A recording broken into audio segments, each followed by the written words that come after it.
आता शेतकऱ्यांसाठी अत्यंत महत्त्वाची बातमी. राज्यातील शेतकऱ्यांना 53,727 कोटींची भरपाई मिळणार आहे. कारण गेल्या 5 वर्षात 53,727 कोटींची भरपाई दिल्या जाण्याचा निर्णय घेण्यात आलेला आहे.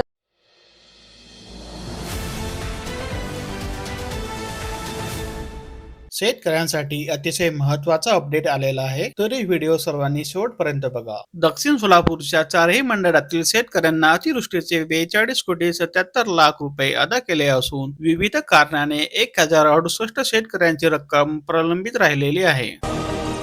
तांत्रिक चुकीमुळे 9,500 शेतकरी वीज माफीला मुकणार. शेतकऱ्यांना कमी लाभ मिळवून देण्यासाठी मास्टर प्लॅन तयार केल्याचा आरोप. अतिवृष्टीच्या मदतीपासून शेतकरी वंचित. सर्वेक्षणातील दिरंगाईमुळे नुकसानग्रस्तांना मनस्ताप. शेतकऱ्यांची लूट थांबणार. कृषी पवनकडून सोयाबीनची खरेदी. पवनकडून 59 खरेदी केंद्रांना मंजुरी मिळाली असून 84 कंपन्या, बाजार समिती, संस्थांकडून होणार खरेदी. अहवाल पाठवून 15 दिवस उलटले तरी खरडून गेलेल्या जमिनीचे पैसे मंजूर नाहीत. 58 कोटीची प्रतीक्षा. अतिवृष्टी पूर बियाण्याचे 400 कोटी खात्यावर जमा होईनात. बांधकामासाठी 485 चौरस फूट क्षेत्रफळ असेल तरच घरकुलाला मिळेल मंजुरी. पीएम आवास योजनेचे निकष लाभार्थ्यांच्या मुळावर. तसेच ऑनलाईन अर्ज दाखल करण्याची सुविधा उपलब्ध. ई पीक पाहणीला मुदतवाढ. शासकीय शेतमाल खरेदी केंद्र तातडीने सुरू करा. शेतकऱ्यांची मागणी. 30 नोव्हेंबर ही ई पीक पाहणीची अंतिम मुदत. संत्रा फळपीक विमा केवळ 17 शेतकऱ्यांचा सहभाग. 30 नोव्हेंबर अंतिम मुदत असून 6 तालुक्यातील योजनेला कमी प्रतिसाद.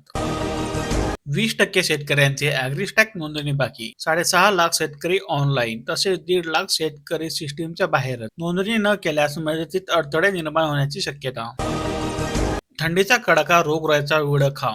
चारा टंचाईमुळे पशुपालक संकटात. पशुखाद्याच्या किमती गगनाला भिडल्या असून जनावरांच्या वाढत्या आजारामुळे उपचाराचा खर्चही वाढला. अजूनही शेतामध्ये अवकाळी पावसाचे पाणी साचलेले. ब्राह्मणगाव परिसरात कांदा, मक्याचे उत्पादन घटले तसेच दर नसल्याने शेतकरी संकटात. शेतकऱ्यांच्या पाठीशी उभे राहण्याची गरज.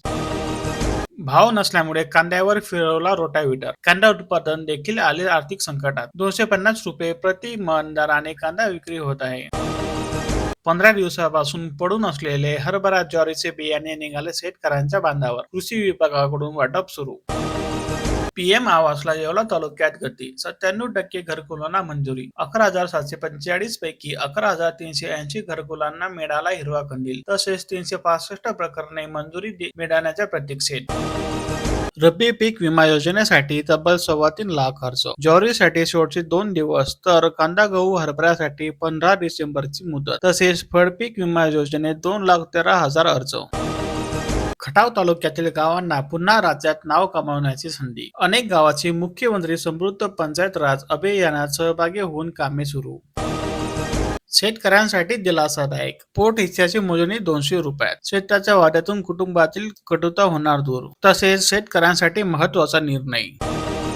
सौर पंपाचा विलंब. शेतकऱ्यांचा रब्बी हंगाम संकटात. परभणी जिल्ह्यात 32,494 जणांनी भरले पैसे. तसेच 13,051 जणांना मिळाले पंप. वीज व्यवस्था व्हेंटिलेटरवरच. एका कर्मचाऱ्याच्या गावावर 12 गावे. वीज कर्मचाऱ्यांचा आक्रोश. आम्हाला माणसं समजा, अनंत अडचणीचा करावा लागतो सामना. यंदा 11,59,000 टन साखरेचे झाले उत्पन्न. साखर उतारा सरासरी 7.64%. तसेच 154 कारखान्याचे गाडप. राज्यामध्ये सूर्यफुलाऐवजी मका लागवडीकडे शेतकऱ्यांचा कल. कमी पाण्याचे पीक तसेच दरवर्षी वाढते क्षेत्र आणि मका खरेदी केंद्रामुळे दिलासा. धान उत्पादन घटले तसेच भावही वधावले. शेतकरी संकटात. लागवडीचा खर्चही निघेना. थंडी वाढली पण भाज्यांची स्वस्ताई मात्र अजूनही दूरच. डिसेंबर महिन्यातही दिलासा मिळण्याची शक्यता कमीच. राज्यात अतिवृष्टीमुळे खरीप हंगामातील पिके झाली उद्ध्वस्त. आता रब्बीवर शेतकरी अवलंबून. शासनाने पिकाला हमीभाव देण्याची आणि खरीपातील पिकांची नुकसान भरपाई देण्याची शेतकऱ्याकडून होते आहे मागणी.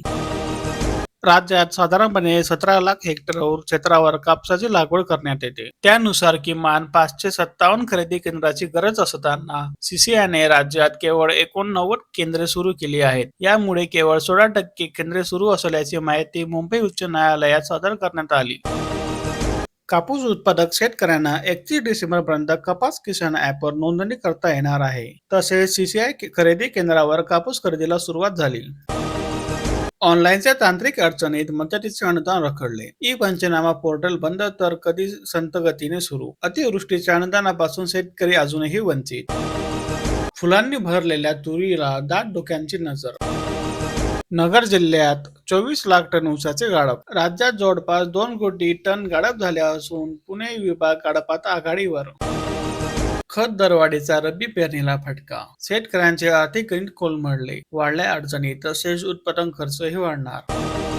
ऊन तांब्यात थंडी अचानक वाढल्याने रब्बी पिकावर संकट येण्याच्या चिंतेने शेतकरी चिंताग्रस्त. सोयाबीनच्या दरात 200 रुपयाची घसरण. शेतकऱ्यांना दरवाढीची अपेक्षा. सध्या सोयाबीनला 4,525 दर मिळत आहे. कापूस वेचणीचा दर 15 रुपये किलो. शेतकऱ्यांना मिळतो 70 रुपयांचा प्रति किलो भाव. पेरणी उशिरा झाल्याने हरभरा भाजीची किंमत झाली 100 रुपयापर्यंत. शेतकऱ्यांची भाजी बाजारात येण्यापूर्वीच व्यापाऱ्यांची चांदी.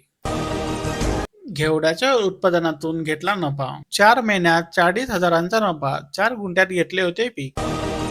शासनाचा मका हमी भाव 2,400 रुपये आणि खासगी व्यापाऱ्याकडून होत आहे 1,800 रुपयांची खरेदी. तसेच ऑनलाईन नोंदणीसाठी 15 डिसेंबर पर्यंत मुदतवाढ देण्यात आली आहे.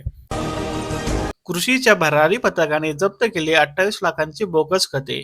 जैनापूर परिसरातील कारवाई. शेतकऱ्यांची होते आहे फसवणूक. नाफेडचा 15 रुपये खरेदीचा कांदा 7 रुपये किलोने बाजारात. नाशिक जिल्ह्यातील कांदा उत्पादक आर्थिक संकटात सापडले. साठवणीतील कांदा सडला. नाफेडच्या कांद्याने शेतकऱ्याचे नुकसान झाल्याने लागवड कमी होण्याची शक्यता आहे. लोकवन गव्हाची 2,990 उच्चांकी आवक. बारामती बाजार समितीत मक्यासह ज्वारी बाजरी आवक वाढली. समाजकंटकांनी तोडली डाळिंबाची 1300 झाडे. शरदवाडे येथील घटना. 3 एकरावरील झाडे तोडल्याने शेतकऱ्यांचे झाले लाखो रुपयाचे नुकसान. बिबट्याच्या हल्ल्यात 13 शेळ्यांचा मृत्यू. हिवरेतर्फे नारायणगाव येथील घटना. असेच दररोज नवनवीन माहिती, बातम्या आणि बाजारभावासाठी आमच्या चॅनलला लाईक, शेअर आणि सबस्क्राईब करा.